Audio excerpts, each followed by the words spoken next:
Welcome back to another Habs Daily News with the hockey coach guru, coach Frenchie for the Hockey National Show. Today, episode number 16, I'm going to give you 5 steps for the Montreal Canadiens need to do to tank for the season 2022-2023. Don't go nowhere.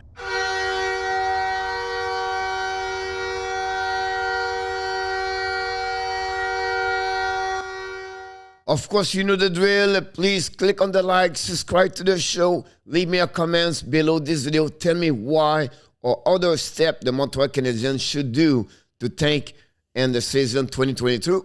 Or maybe you want to tell me, no, the Montreal Canadiens should not tanking for the upcoming season. Let's dive in and talking about episode 16. Tank or no tank?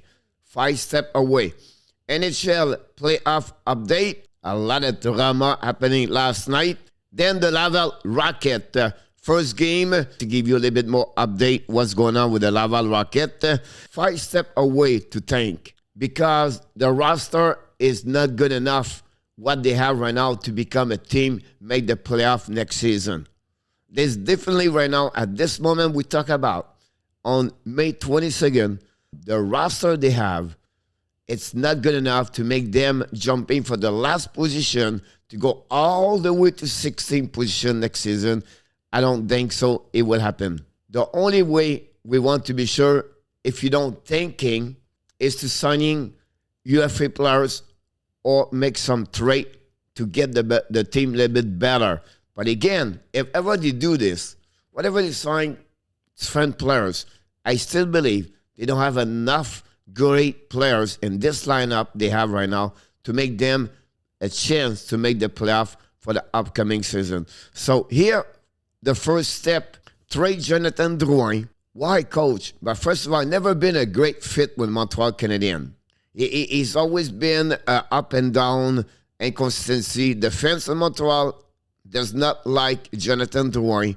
And also, he become a UFA at the end of the year. His contract of $5.5 million is going to be the end after this upcoming season. And I think it will be a great occasion during the offseason to trade Jonathan Drouin. The injury hold him a lot. Of course, the last couple of years, he did not play a full season. 2 years ago, he never complete the season with some mental illness. This year, he got hurt with a wrist injury, got a surgery, by the way, and now he has to be out for a couple of months. For me, for the benefit of Jonathan Drouin, for the benefit of Montreal Canadiens guys to tank for the upcoming season, whatever the return is only 50 cents in a dollar, that's a first step to go, and that would be the great step for the Montreal Canadiens to tank for the upcoming year. We know Drouin is a top 6 player, one is at his full potential. Step number 2, trade Jake Allen. What? Yes, with or without Carey Price in return. It's the second player in UFA for the Montreal Canadiens become UFA at the end of the year. That's something you have to remember. He showed for the last 3 years he cannot workload the job number 1. He showed it. Whatever his stats are good for a period of the time, it cannot be consistency to carry on a team 40, 50 game per season. Also, he got hurt many times. So for me, because he's a UFA and because the market of goaltender is high value return, and Jake Allen have a great reputation in NHL as a backup, at least number 2, Montreal can get a great draft pick in return if they make him an UFA, trade him during the offseason, and that will give them another step close to tank better for the upcoming season. Step number 3, trade Jeff PETRY. Don't sign Chris LETANG.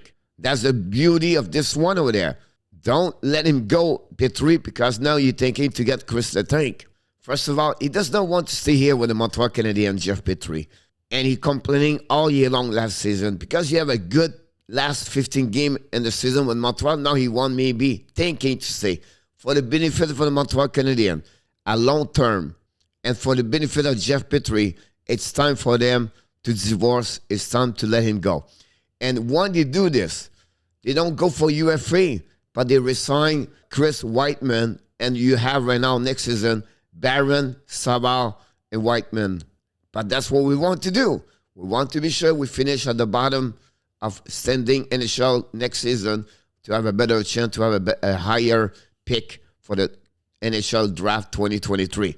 So in return, you get a draft pick and a solid prospect for Jeff PETRY. Step number 4, trade one more veterans, one of the between Biron, Hoffman, Gallagher.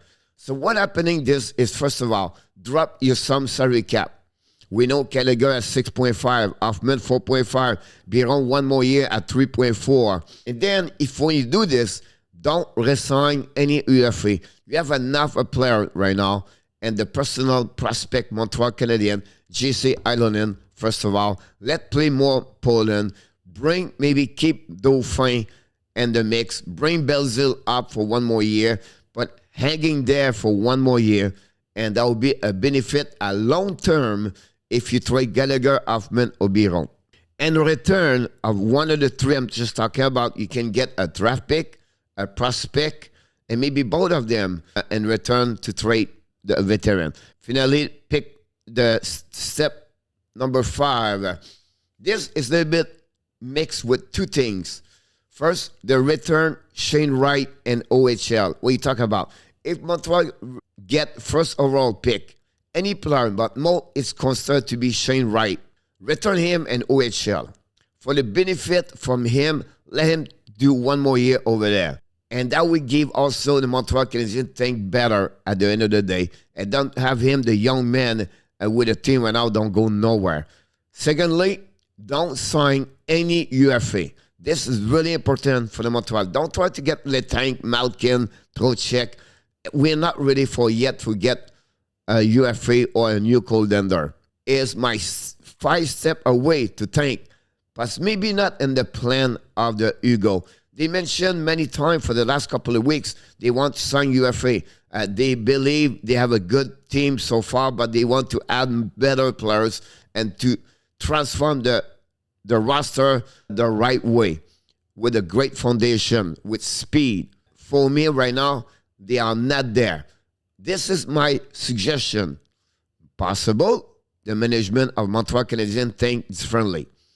The way to get a top 5 pick 2023 is this is the 5-step away to tank.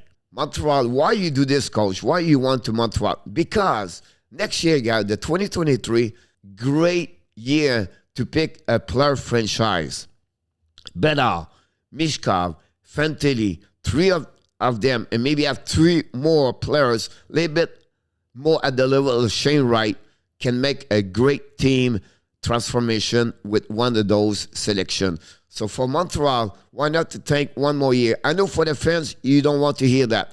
But for the benefit at long term, this may be one more year to sacrifice. Here's what's going on in NHL second round. Only one game last night. The Colorado Avalanche beat the St. Louis Blues by a score of 5-2. 2 goals for the ex-Montreal Canadien Artturi Lehkonen, third and fourth of the playoff.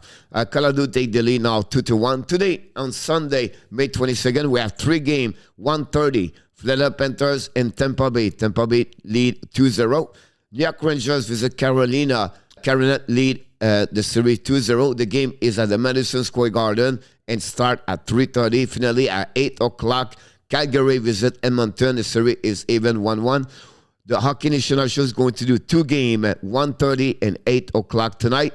Finally, the last update on news of the day. The Laval Rocket are back on the ice in action. Game number 1 of the best of the 5 versus the Rochester American. The next episode, number 17, Montreal Canadiens pick for the NHL Draft 2022-2023. What are you talking about, Coach? We know Montreal have a lot of picks coming, but some of them are not confirmed yet because of the situation with the playoff at that moment. I'm going to give you all the different options, what could happen for the next 2 years for the NHL Draft Montreal Canadiens this year and next year. This is complete, guys. Episode number 16. Before we leave, click on the like, subscribe, sharing, Leave me your comments. What you think if Montreal should tank or no tank. And finally, of course, you have greatness inside of you. Have an amazing, great day, everybody.